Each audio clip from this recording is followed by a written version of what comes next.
dugu La muerte del Elkano entzunabio margolana. Federico Guevarak 1920ko hamarkadan egina, Elkanoren mundubiraren 4. mendeurrena dela eta dirudienez Foru Aldundiaren enkarguz egindako margolana. Bertan ikusi dezakegu Elkanoren azken bizitzako azken momentua, hor ikusten dugu Urdanetari besotik helduta, nola bere testamentua idazten ari dan.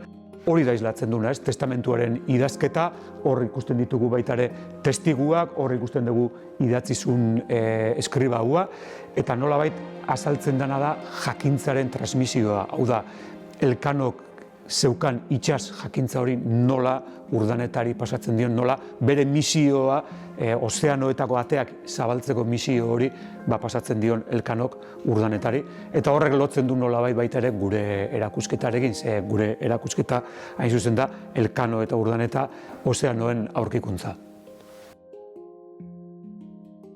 Museoan kuadro honen atzetikan aspalditik ibili gea, hain zuzen 2022an 5.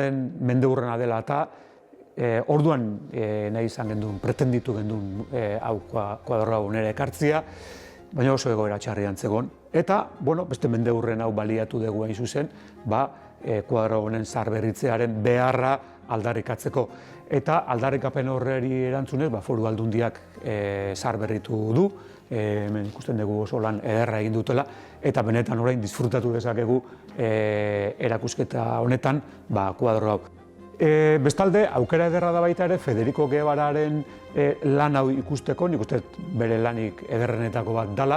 Federico Guevara da 19. mende bukaera, 20. mende hasiera arteko gipuzkoar margolari bat, oso ez ezaguna, oso gutxi ezagutzen dugu, bere garaian entzutetzua izan zen, baina gaur egunean beste artista batzuek, Zuloagak eta abarrek eta nolabait bastarrean edo 2. maila batean utzi dute, eta bere obra ez da hain ezaguna.